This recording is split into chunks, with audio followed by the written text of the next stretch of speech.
Hello everyone! Today I'm going to review the Dior Summer 2014 collection for you, and I'm super excited to do so because this is my very favorite Dior collection in years, and it definitely is one of my favorite summer collections that has been released in the past several months. So I had to work to track down one of these products, but I'm very happy to have it, and I'm going to start with the nail polishes first. Today we're going to talk about Yacht and Sailor because they are part of the summer collection, and I'm wearing Sailor on my left hand and Yacht on my right hand, so you're viewing left. And I absolutely love these two nail polishes because I do think that they are very appropriate for the summer. So if you don't like too much color, Yacht is perfect. It's a gorgeous medium taupe, I would say, and it's not too cool, not too warm, and it doesn't make my hands look ashy or too tan, which is the problem with a lot of nudes. I do think that if you find a lot of nudes too warm, like Dior's Safari Beige, then I highly recommend this one.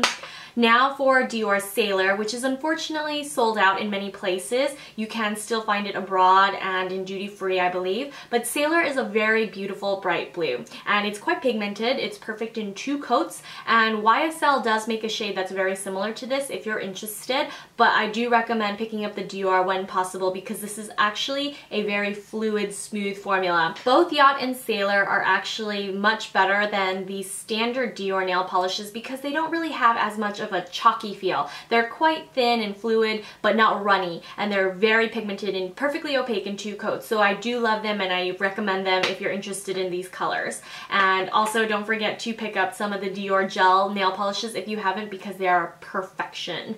Now for the eyeshadow palette, since that is the feature of the look today. This one is in the number 564 called Sun Deck, and this is one of the more basic neutral palettes that Dior does. I really love this one because it's very wearable and it has warm tones without overdoing it. My favorite color in the palette is the salmony pink, and it looks more like a peach. The ivory is probably the most miss out of the five since it is quite sheer, but it's a great base. It tones down redness really well, especially if you have redness around your eyebrow area. And I think that the bronze in this particular palette, because it's not too warm, it will work really well on all skin tones. And the brown is quite pigmented, so you can use it as an eyeliner if you wish. Now, the orange shade in the center is a little intimidating, but I have used it today and it doesn't look like I'm wearing a streak of orange across the lids, because if you blend it together with the other colors in the palette, it actually turns out to be a really beautiful, almost sunset-like appearance. And so I highly recommend you try mixing the orange and the bright champagne salmon color in order to achieve what looks more like 541 Pavillon. And this is the limited edition eyeshadow single that I purchased while I was abroad in Asia. It's a really gorgeous color, but you can almost achieve a very close color to this by mixing those two orange and salmon colors that I just talked about. The texture isn't quite the same, and this one does have a little bit more brightness, almost a champagne tone, but I do highly recommend this for those that do live in Asia. It is a limited edition, so you will regret not picking this up if you have access to it. For those that don't, Sun Deck is still a beautiful eyeshadow palette. I'm sure you will have dupes somewhere in your collection, but I do think that this is a really great, beautiful quad for summer. Or quint for summer. Now for the star of the show, which is the Dior Skin Nude Tan Transat Edition, and this is probably one of the most beautiful gold highlighters I've ever come across because it's not too warm. A lot of them tend to run orange, but this one is actually more of a gold champagne. So it's very flattering on the skin and I absolutely love it. The only problem with this particular highlighter is it's almost too pigmented. So if you use it with a swipe of a finger and try to place it down your nose, you will look very glittery. And another issue is that it will accentuate pores if you over apply to the cheeks. But if you use a gentle fan brush like this Wayne Goss number 15, you will achieve a more ethereal effect to the skin, almost like you're lit from within. And it's a really, really really beautiful product if applied correctly. So this was a Saks exclusive, and it was sold out at Saks by the time I wanted to purchase it, but I found it at duty free in the airport when I was about to leave for Singapore. So I snatched one up, and I found out that while I was in Singapore that this is actually part of the Asian Dior Summer 2014 collection. So unlike here in America where this was only available at Saks, it is available all over Asia. So if you can get your hands on this, I highly recommend it. It's a very beautiful highlighter and probably one of my favorites of all time. Now for a little mascara update. I absolutely love the Dior Show Iconic Overcurl, the original version for my lower lashes. It actually lengthens and separates my lashes better than any other mascara I've ever used. So I still use that one for my lower lashes, although my new holy grail is the Guerlain Waterproof, and it is amazing. Together those two create my longest, fullest lashes I've ever seen. Unfortunately, the Dior Show Iconic Overcurl Waterproof version fell short of my expectations because it is a little bit sticky. It has that tacky texture that doesn't dry down all the way. Bottom line is, stick to the original. Now for the Dior Addict It line. This was just launched probably earlier this week, and there are several colors of this, but I chose black, of course, because I wanted to use it in this video. And this It line is pretty interesting because it has a much thicker formula than I expected. It's quite thick and glossy, and it's great for those who like an eyeliner that dries quickly. I don't know how waterproof this is because, again, it's my first day wearing this, and I will report back in my favorites video when I include this next month. Now for the Dior Fluid Sticks. I cannot stop wearing these either. They're so beautiful on, and they're a liquid lipstick, more like a lip gloss I would say, and they're not quite as viscous or sticky as the YSL glossy stains, but I do love these fluid sticks because they are a little bit lighter weight, and they have the perfect cool pink in Kiss Me, which I absolutely adore. I think 239, the Whisper Beige, and the Kiss Me are my absolute favorites. So I wore this one today because it matched more with the overall look, but I highly recommend you look into the other shades, and I did mention them in favorites videos before because I am that in love with them. And that's a wrap for my review for this summer 2014 Dior collection, and without any further ado, let's begin with the makeup tutorial. So as you can see, I have the majority of my base makeup done. I am wearing my Hakuhodo Moisture Foundation in 113. This is one of my new favorite foundations, and I've topped it with the Hakuhodo Triple Lighting Powder, and this is in OC1. And of course, I have filled in my brows with my Clé de Peau Eyebrow Pencil, and as many of you know, I've used this for years now. I absolutely love it. One cartridge lasts about a year, and so it's definitely worth the investment in my opinion, and I can wear thick brows, thin brows. Today I've done a thinner or higher arched shape. I've been switching up my brow shape every time I film a video. Sometimes I go straight and thick, sometimes I just go thick, sometimes I, just switch it up depending on my mood. And I've used my Clé de Peau concealer as well. I absolutely love this on my acne scarring, so if you have hyperpigmentation, I highly recommend this concealer for spots. Now I'm going to get started with color. I wore my Dior Skin Nude Tan No. 2 Sunlight Bronzer today, and this was released a long time ago. There are many new versions of this, but this has a little bit of peach, so it warms up my skin a little bit. I highly recommend this if you do like a little shimmer in your bronzer. This isn't completely matte, so I don't use it too often, but I think this is one of the better Dior bronzers out there, and I do like it, especially for combination skin. I'll come back to the complexion for blush and highlighter, but now we're going to get started with the eye makeup.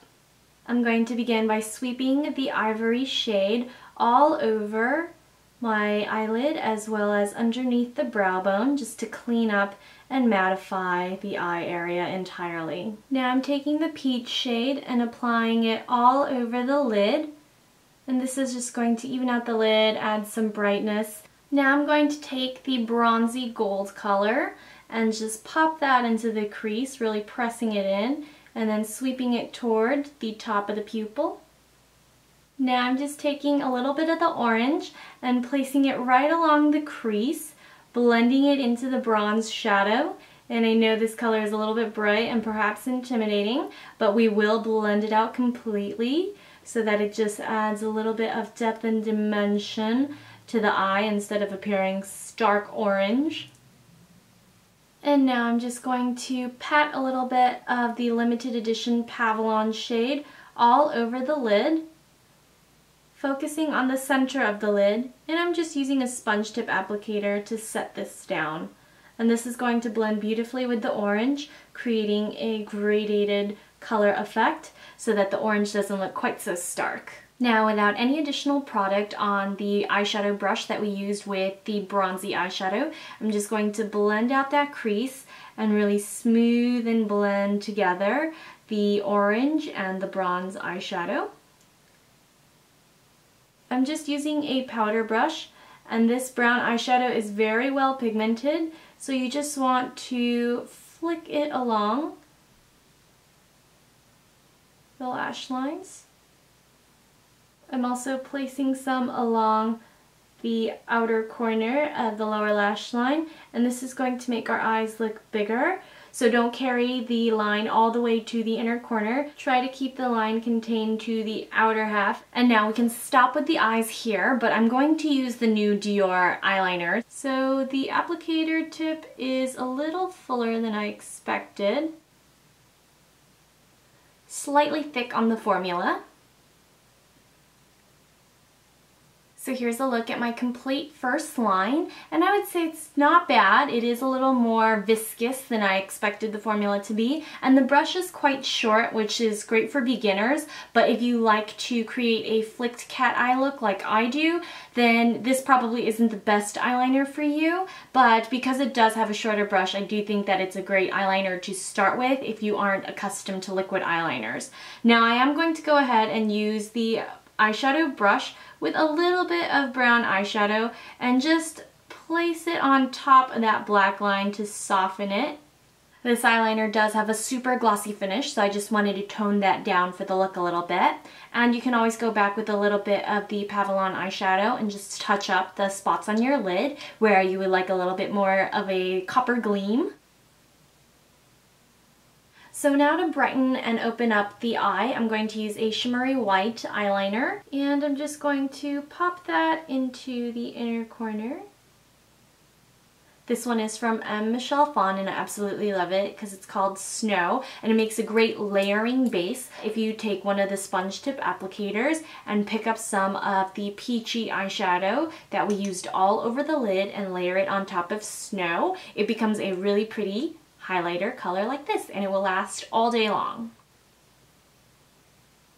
So I really love the way the color turned out, and I love the way it brightens and highlights the entire look. It's a little cooler, so it does a great job of balancing out the warm tones in the orange and the dark brown. Now I'm going to curl my lashes and apply some of my Dior Show Iconic Over Curl Waterproof Mascara. I'm just applying one coat to each eye since I will be using false lashes today. And before I apply my false lashes, I'm just going to rim the waterline with a bit of Marc Jacobs Blacker pencil. As usual, I'll be using velour false lashes.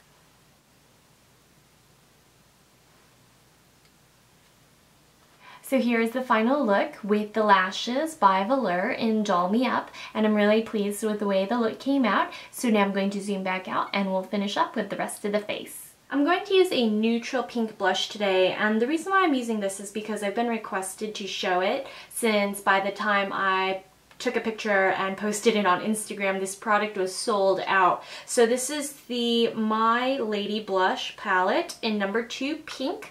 And I'm just using an angled brush to apply it to my cheeks. And it looks cooler in the pan, but once applied to the face, it's actually a relatively neutral to warm pink blush, especially because it oxidizes on my skin tone, so it doesn't clash with the eye makeup.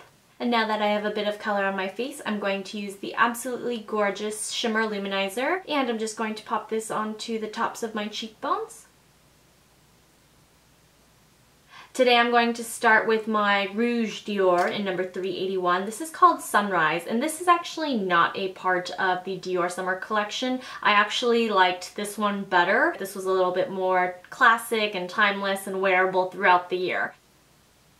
And to add a little bit of glossiness to the lips, I can't forget a little bit of my Dior Addict Fluid Stick. So this one is $2.39, and I believe it's Frisson. I'm just dabbing it on and smoothing it over with my finger. Normally I don't use makeup brushes unless I have to on my face because they're so much trouble to clean, and I'm very finicky about my makeup brushes, so I will stop using them. I don't use my brushes after a week, so if they're really dirty, I just let them sit and then I wash them all at once. So anyway, this is the completed look and I hope you enjoyed it. I really love the way it came together. It's nice and warm. It's perfect for any occasion. You can wear it to a party, to a dinner. So even if you have very dark skin or very light skin, it will be a very flattering look. You just have to amp it up, and if you want your eyeshadows to be more vibrant, you can use a base, but because I have normal lids, I usually don't use an eyeshadow primer. But if you have any further questions regarding the products that I showed today, please feel free to leave them down below in the description box and I will get back to you as soon as possible. Thanks so much for watching, everyone, and I'll see you all very soon. Bye!